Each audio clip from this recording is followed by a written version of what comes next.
you check the children? You're a little mad sometimes. Hi, I'm Chucky. Wanna play? Sometimes. That is better. You're gonna need a bigger boat. What's up, everyone? Welcome back to the Horror Show. I'm Cecil Laird. And Jaime Fuego here. And we are back to do another review from the International Horror and Sci-Fi Film Festival and the Phoenix Film Festival. We cover this every single year. We're always excited to do so. And this was the second movie we saw on the first day, correct?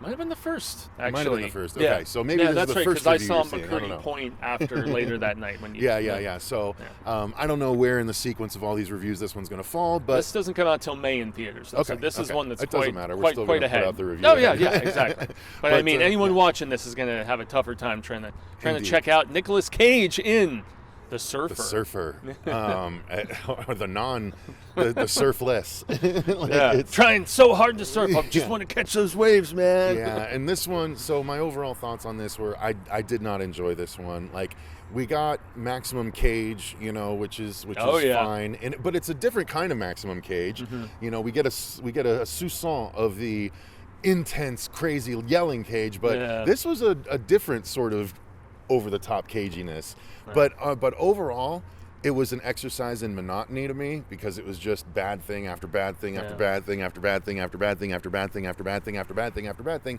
and I just really got desensitized to it and tired of it. Not dissimilar from another movie we just reviewed. Yeah, exactly. So that's my overall thoughts on it.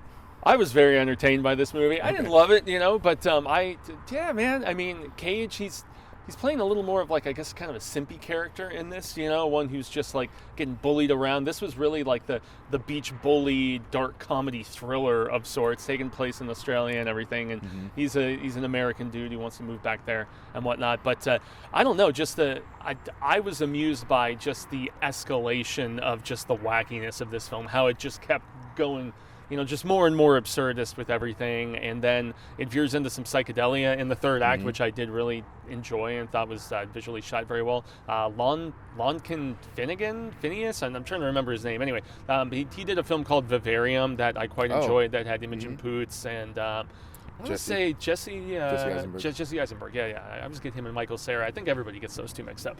But man, I dig him as a director. This film is also very well shot and had all of these weird callbacks to, like, classic, like almost like classic Hollywood, especially from, like, the opening credits and just the way that they shot everything, the score, very like 70s. Yeah, it was very throwback, and even at times like the old school, like, and Funicello and Frankie whatever, like beach party sort of shit, at times a little bit. So I don't know, it was very throwback in that regard. I really liked it from a stylistic standpoint, and even if Cage is not going like Bad Lieutenant or the Wicker Man remake or something, it was a different sort of silly, and I was amused by it. So yeah, I guess I liked it a lot more than you did. So story-wise, it's about a man, Nicolas Cage, who with his son is trying to take him to show him that he's on the verge of repurchasing his childhood home, right on the beach in Australia, and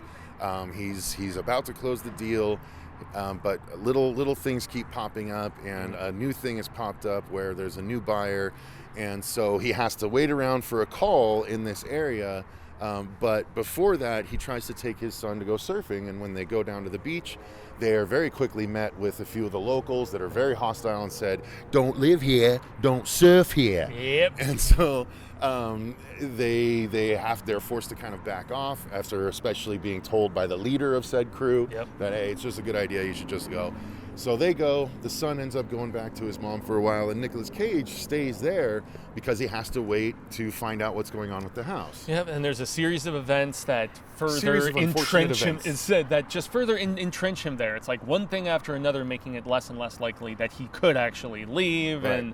And boy, the Australians in this movie, though, man, I tell you, it was like every stereotype that I saw on Flight of the Conchords about Aussies being assholes to not just Kiwis, but just to people in general. And I'm like, oh, spooky astronauts seem so sweet. But I guess there's a lot of shitty Aussies out there from what this movie wants to lead us to believe. And so, just picking on not just Nick Cage. There's a scene with these two French tourists that show up halfway through and want to go surf there too, and they're like, "Don't worry, we're polite. right, we'll be fine, Yeah. and they get the shit kicked out of them and Yeah. stuff. So these guys, it does border on thriller, despite the Yeah.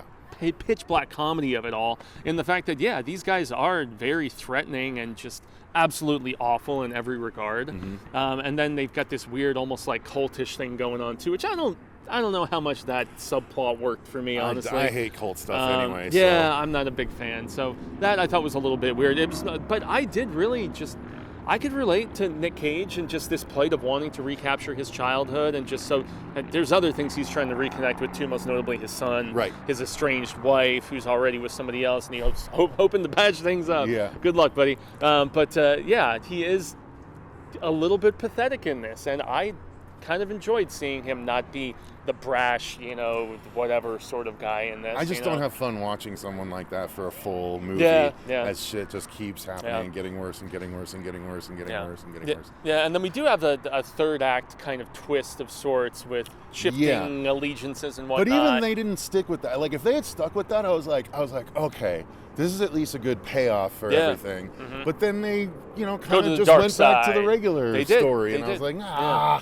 Yeah. But yeah, so that's the long and short of the story. Yeah. Acting's fine. Acting's great. Nick does a great job. He Everyone does. The son's a little soft, if I have to say. Yeah, a little yeah. soft in the acting department. Agreed. But agreed. acting I was overall happy is he good. wasn't in it that much. Yeah, filmmaking was phenomenal. Like, Yeah. lots of great shots, and like you said, some of the psychedelia and the way it was shot later on was very interesting.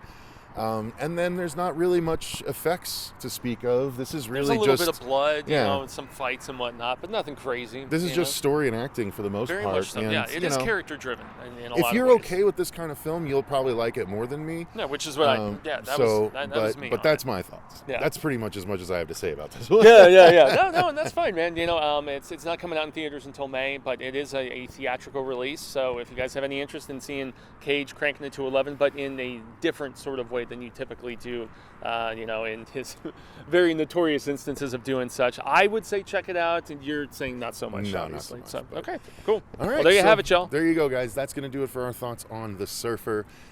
Be curious if you're seeing this after you've seen the movie. What are your thoughts? Let us know in the comments down below.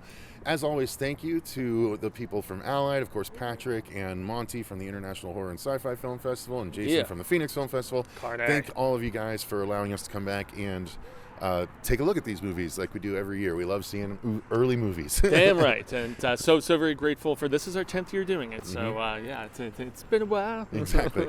So until next time, I've been Cecil Laird. Gracias, Jaime Fuego. Thank you to all of our patrons for supporting the channel the way that you do. And remember, guys, Stay scared.